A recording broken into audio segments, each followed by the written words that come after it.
सुनिए, आप प्लीज हमारी फोटो ले सकते हैं? नहीं। जी भाभी। ओनर को आने में 20 मिनट और लगेंगे। 20 मिनट? मुझे ऐसे अनप्रोफेशनल लोगों से सख्त चिढ़ है जो दूसरों के टाइम की कदर नहीं करते। गिरीश सर ने आपको देने के लिए कहा था। सर, हमारे वैलेंटाइन स्पेशल मेनू में हैप्पीली एवर आफ्टर, मॉकटेल्स और मैरी मी पास्ता है। That's it. 20 मिनट हो गए। गैराज ओनर को फोन करके बोलो मुझसे मिलना है तो मेरे ऑफिस आके मिले। मैं जा रहा हूँ। Get the check please.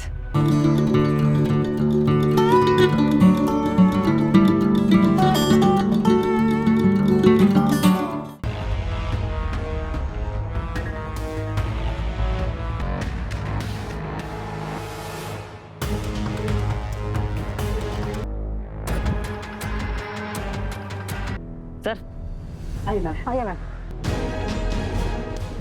आप लोग ठीक है ना? मैं टॉवेल मंगवा रहा हूँ, फिर आप लोग अपनी मीटिंग कर लीजिए।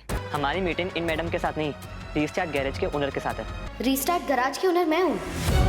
सर, मैं एक काम करता हूँ, मैं यहाँ पे एक रूम ले लेता हूँ, आप वहाँ वेट कर लीजिएगा, तब तक मैं आपके लिए नए कपड़े ले आऊँगा। मेरे पास टाइम नहीं है, मुझे इस झगड़े को और नहीं खींचना है। फटाफट से मीटिंग करके इस मैटर को हमेशा के लिए खत्म करते हैं।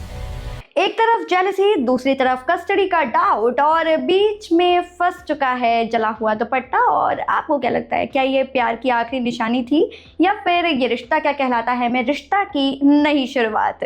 आइए देखते हैं। जी हाँ, आज के एपिसोड में emotions full on roller coaster पर चढ़ चुके हैं, जहां पर अभीरा अपने दिल में मायरा को हक करने के बारे में सोच रही होती है, लेकिन तभी मुक्ति आकर के उसका सपना तोड़ देती है। स्कूल के अंदर प्रिंसिपल का इशू, जेलेसी का एंगल और मायरा की परफेक्ट फैमिली वाली बात ने मुक्ति को अंदर से इनसिक्योर बना दिया है। भाई यहाँ पर सीधा सीधा एपिसोड में एंट्री होती है अभीरा की स्कूल के अंदर, जहाँ पर वो मुक्ति से बात कर रही है और उसे समझा रही हैं कि आखिर उसने मायरा से क्यों लड़ाई करी। तो मुक्ति का एक साइड सामने आता है कि वो जेलस है मायरा से, सिर्फ इसलिए क्योंकि उसकी बहुत बड़ी फैमिली है, वो अपनी फैमिली के साथ में बहुत खुश है, उसके फादर हैं जिनसे वो फोन पे बात करती है, उसे इसी बात की जेलसी है क्योंकि भाई मुक्ति के पास सिर्फ उसकी मम्मा है जो उसकी पूरी दुनिया बन चुकी हैं। यहाँ पर अभीरा का एक साइड सामने आता है, वो मुक्ति को समझा देती है कि मायरा रूड नहीं है, शायद उसने अपनी लाइफ में बहुत कुछ झेला है,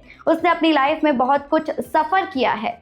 और यहीं से ये लाइन क्लियर हिंट दे देती है कि मायरा के पास्ट में उसकी मम्मा से रिगार्डिंग बहुत बड़ा सीक्रेट विद्या के थ्रू छुपाया गया था। दूसरी तरफ प्रिंसिपल जो कि अरमान को फ़ोन करके अपनी मायरा के बारे में बता रही होती हैं, और मायरा से जैसे ही उसकी बात होती है अरमान की, तो अरमान मायरा से फिजिकल फाइट के बारे में पूछते हैं कि आखिर उसने क्यों लड़ाई करी किसी से भी, तो उससे डायरेक्टली सॉरी बोलने के लिए कह देते हैं। और यहीं पे मायरा भी एक्सेप्ट कर लेती है कि उसे सिर्फ और सिर्फ जेलसी हुई थी मुक्ति की मॉम से बात करने को लेकर। लेकिन जब अरमान पूछ लेते हैं कि क्या वो अपनी फीलिंग्स अरमान से छुपा रही है, तो मायरा भी यहाँ पर अपनी माँ के टॉपिक से बिल्कुल अनजान रहना चाहती हैं, वो अपनी माँ के बारे में बात ही नहीं करना चाहती। और यहीं पे क्लियर हो जाता है कि मायरा की मदर का एंगल फ्यूचर में बहुत बड़ा ट्विस्ट लाने वाला है। फिर आता है वो इंटेंस मोमेंट जहां अरमान रोड पर अभीरा को देख लेते हैं। दोनों का पास्ट आमने सामने आ चुका है, लेकिन अरमान अप्रोच नहीं करते और अभीरा का स्टॉल उसकी कार में अटक जाता है। और जब अरमान उसे रोड पर फेंक देते हैं गुस्से में, तो वो सिर्फ वही एक दुपट्टा नहीं होता, उसके रिश्ते की एक और लेयर होती है जो कि अब अरमान से दूर हो चुकी है। अरमान नहीं चाहते किसी को भी अपने पास तक आने देना, सिर्फ अपनी बेटी के अलावा। लेकिन स्टोरी यहीं खत्म नहीं होती भाई। रात को अरमान वापस जा करके उसी स्टॉल को उठाते हैं और उसे गुस्से में जला देते हैं। जी हाँ, यहाँ पर पता चल चुका है कि अरमान अपने पास्ट को पूरी तरीके से ख़त्म करना चाहते हैं, लेकिन ये क्या सच में पास्ट इतनी आसानी से जल सकता है?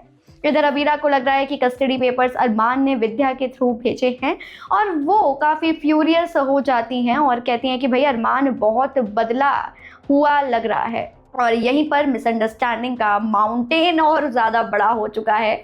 ये रिश्ता क्या कहलाता है कि इस एपिसोड में घर में भाई बड़ा ड्रामा चल रहा है, जहाँ पर माधव, कावेरी, पोदार्स और सब लोग मायरा और मुक्ति की माँ के बारे में इशू पर डिस्कशन कर रहे होते हैं। भाई अभी यहाँ पर कैरम बोर्ड भी चल रहा है, वैलेंटाइंस डे है, सब लोग आराम से अपनी तैयारियां कर रहे हैं, हंसी खुशी बैठे हुए हैं। तभी कृष घर आ जाता है और तान्या उसे कैरम के लिए इनवाइट कर देती है। दोनों के रिश्ते में एक जुड़ाव फिर से आने वाला है और अब कृष भी यहाँ पर मान जाते हैं। भाई विद्या डिफेंड करती हुई नजर आती है अरमान को जब मनीषा डाउट कर रही हैं कि वो वैलेंटाइंस डे पर अपनी गर्लफ्रेंड के साथ घूम रहा है। यहीं से क्लियर है कि फैमिली को भी अरमान के इमोशंस का अंदाजा लग चुका है कि अरमान भाई किसी के साथ नहीं आना चाहते हैं किसी भी रिलेशनशिप में। सबसे शॉकिंग बात भाई आने वाले एपिसोड में देखने को मिलेगी, जहां अरमान मैकेनिक ढूंढते ढूंढते पहुंच जाएंगे रीस्टार्ट गैरेज और सामने होंगी अभीरा। दोनों शॉक्ड, मतलब डेस्टिनी इनको भाई बार बार टकरा रही है और सामने ला रही है, चाहे कितना भी ये लोग दूर भाग जाए। सबसे बड़ा क्वेश्चन यही है कि क्या अरमान सच में मेहर को प्रपोज कर देगा अभीरा को जेलस फील कराने के लिए? क्या अभीरा मेहर का सच एक्सपोज करेगी? और क्या मायरा और मुक्ति की दोस्ती अरमान और अभीरा को फिर से पास ले आएगी? इस वक्त दोनों एक दूसरे से काफी नफरत का मास्क पहनकर घूम रहे हैं, लेकिन दिल अभी भी रेस्टलेस फील कर रहे हैं। भाई जलती हुई स्टॉल के बाद भी आग बुझ नहीं रही है, वो सिर्फ भड़क रही है दोनों के दिल और दिमाग पर। दोनों ही नहीं चाहते एक दूसरे से अलग होना, लेकिन जो पास्ट में बीत चुका है विद्या की वजह से वो भुला नहीं पा रहे। दोनों के बीच में बहुत बड़ी मिसअंडरस्टैंडिंग है, एक पास्ट को लेकर, मायरा की कस्टडी को लेकर। लेकिन आप चिंता ना करें, जल्दी रिजॉल्व होने वाली है। आपको क्या लगता है हमें बताएं, कौन पहले ब्रेक करेगा आइस, अरमान या अभीरा? कमेंट करके जरूर बताइए, क्योंकि ये कहानी अभी बस शुरू ही हुई है। देखना ना भूलें ये रिश्ता क्या कहलाता है का अपकमिंग एपिसोड। टेलीटशन के साथ जुड़े रहें और टेलीटशन को सब्सक्राइब करना बिल्कुल ना भूलें।